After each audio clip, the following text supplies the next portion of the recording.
वरिष्ठ पत्रकार, साहित्यकार और राजनीति से जुड़े स्वर्गीय राम मनोहर त्रिपाठी जी की जयंती के अवसर पर उनके पुत्र अनुराग त्रिपाठी द्वारा पिता की याद में घर पर सुंदरकांड पाठ का आयोजन किया गया था।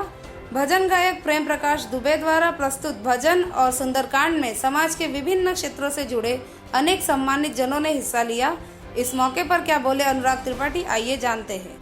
ये 2005 से उपक्रम चल रहा है यहाँ पे। उनकी मृत्यु 2002 में हुई थी। आज लगभग 18वां वर्ष है उनकी मृत्यु के पश्चात, और 2005 से रामायण का सिलसिला यहाँ चल रहा है। अखंड रामायण होती है।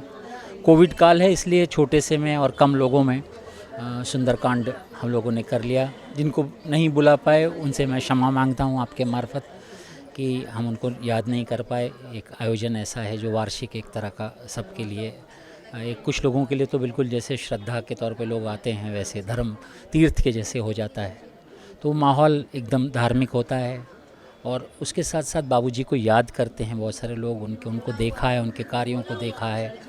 वो एक नई पीढ़ी है पूरी की पूरी। 18 वर्ष बहुत लंबा समय होता है। एक पूरी पीढ़ी तैयार हो गई जिसने उनको नहीं देखा। उस पीढ़ी को याद दिलाते हैं, वो सारे संस्कार याद दिलाते हैं, वो अच्छाइयाँ याद दिलाते हैं, वो सत्कर्म याद दिलाते हैं। ईमानदारी से काम करने, त्याग के साथ काम करने का क्या मतलब होता है, ये भी ये सब बताता है। कि जब आप लोग कहते हैं कि आजकल के राजनेता करोड़ों अरबों रुपए कमाते हैं, है ना, और उनकी जयंतियाँ मनती हैं तो वो सरकारी तौर पे मनाई जाती हैं, है ना। जनता मनाती हो ऐसा बहुत कम होता है। बाबूजी के नसीब में वो था, है ना। बाबूजी के बाद भी, बाबूजी के जीवन काल में जो उनका था कीर्ति, यश, उनके ना रहने के बाद भी उसमें कोई कमी नहीं आई है। वो बढ़ी ही है और बढ़ती ही जा रही है। जैसे फूलों की खुशबू बिखरती है ना, ऐसे उनका नाम पड़ रहा है। मुझे दिखता है, एक पुत्र के नाते मुझे बड़ा इसका अभिमान है ना, कि मैंने उनको देखा काम करते, उनका त्याग देखा, है ना।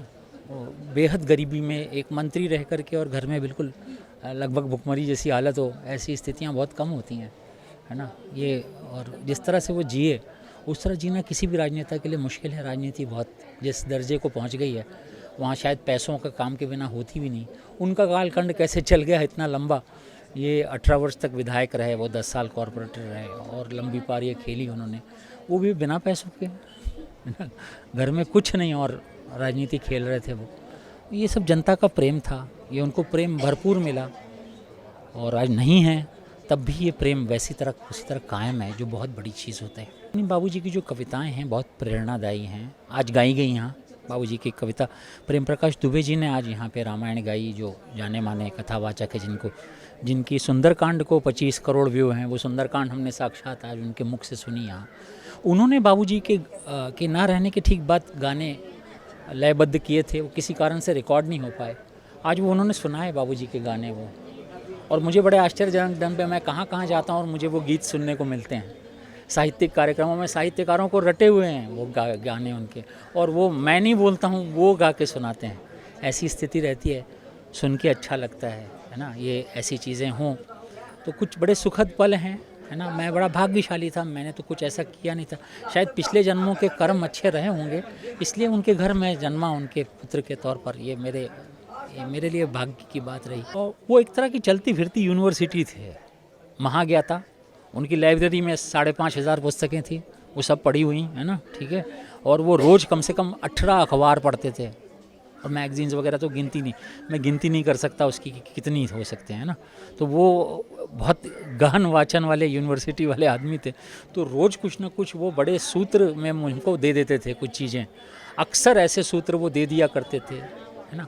उन्होंने कभी मुझे डांटा नहीं, कभी किया नहीं। बड़े अजीब स्थिति थी। मतलब मैं आपको बताऊं, हर बच्चा सिगरेट पी के आता है, मैं भी एक दिन सिगरेट पी कर गया। पूरे परिवार ने मुझे पेश किया मुलजिम के तौर पे, सिगरेट पिया है। पिता क्या करेगा ऐसे समय? 2 चांटे लगाएगा ना। मेरे पिताजी ने बहुत जोर का ठहाका लगाया और बोले मैं तो पंडित था, तो मैं पंडित का लड़का था तो मैंने सिगरेट नहीं पी। ये तो नेता का लड़का है, ये तो दारू भी पिएगा। और जोर का ठहाका लगा दिया। अगले दिन उन्होंने अपने बहुत ही निकट व्यक्ति को बुलाया और एक सिगरेट का इतना बड़ा, है ना, जो पैकेट होता है डिब्बे का, बोला सबसे अच्छी सिगरेट कौन सी होती है उन दिनों का? 555। बोला उसका एक बड़ा वाला पैकेट ले आओ, है ना। बड़ा वाला पैकेट ला के मेरे सामने रख दिया। बोले यहीं पी लिया कर, काहे परेशान है। उसके बाद मैं सिगरेट पी सकता था क्या ज़िंदगी में? मैंने फिर सिगरेट नहीं पी कभी भी, है ना। तो उनका ना करने का ये अंदाज था, बहुत ही अलग कुछ अलग था, कुछ मैं किससे उनको बीसों समझा सकता हूँ। एक बार वो मैं बताऊँ, जैसे राजनीति में लोग विरोधी काम करते हैं, तो यहीं पर बाबूजी इलेक्शन 72 का लड़ रहे थे असेंबली का, तो उनके विरोधी ने बाबूजी ने एक जगह 10 संडास के ब्लॉक बनाए थे।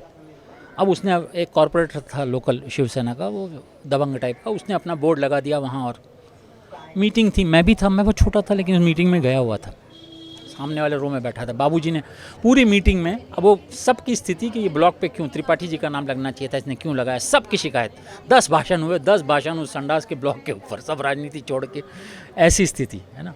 बाबूजी का क्या कमाल, बाबूजी बोले कि अब वो जो कॉरपोरेटर थे दिवंगत हो गए, अच्छे आदमी थे वो भी, मोहन सावंत उनका नाम था, तो बोले मेरे मित्र हैं मोहन सावंत, और वो जो कहेंगे वो मैं सच मानूं।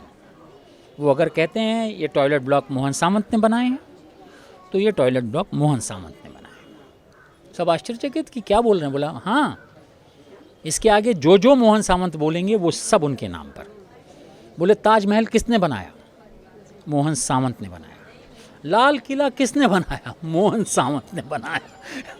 चार मीनार किसने, वो पूरी जनता बोल रही है मोहन सावंत ने बनाया। सब ठहाका मार मार नीचे गिरे जा रहे हैं, ठीक है ना। कितने सलीके से अपने विरोधी को भी कितने सलीके से पस्त किया जा सकता है। आजकल राजनीतिक लोग बड़े ओछी बातें करते हैं, चिल्लाते हैं, गालियां देते हैं एक दूसरे को, लेकिन कितने सलीके से उन्होंने। वो मेरे बाबूजी थे, ससुर जी थे, लेकिन वो मेरे बाबूजी थे, और उन्होंने मुझे अपनी बेटी जैसे रखा, बहुत प्यार दिया। उनके लिए आज मैं सत सत नमन करती हूँ। लोग आश्चर्य करते थे, पूछते थे कि तुम्हारे सगे ससुर जी हैं क्या, मतलब मुझे लोग सोचते थे ना उनकी बहू है, नौकरी कर रही है, तो मुझसे पूछते थे लोग कि तुम्हारे ससुर जी जो हैं ये सगे हैं क्या। मैंने हाँ भाई, मैं उनकी बहू हूँ। और कभी कभी तो मैं स्कूल से आती थी तो मुझे ऊपर चढ़ने को नहीं मिलता था, ऊपर इतने लोग होते थे और नौकर मेरे आते जाते रहते थे, तो मैं सोचती थी मेरे से अच्छी लाइफ तो इन नौकरों की है कि ये आज़ादी से आ जा रहे हैं और मेरे को ये बॉडीगार्ड अपने घर में आने नहीं दे रहे हैं। तो मेरी प्रधानाचार्या बोलती थी कि तुम ऐसा करो, अपने ससुर जी की एक फ़ोटो रखो अपने साथ और बताओ उनको कि मैं उनकी बहू हूँ, भाई मुझे घर जाने दो। ऐसे थे बाबूजी मेरे, भगवान का रूप, वो मेरे लिए भगवान है। जब भी मैं परेशान होती हूँ उनको याद करती हूँ, अपने बाबूजी और मम्मी को, तो ऐसा लगता है कि बहुत शांति मिल रही है और सब अच्छा हो जाता है। ऐसे ही तमाम खबरों के लिए जुड़े रहे DRV न्यूज़ के साथ। इस पर क्या है आपकी राय, आप हमें ज़रूर कमेंट्स करके बताइएगा, और चैनल को लाइक, शेयर एंड सब्सक्राइब करना बिल्कुल भी ना भूलिएगा।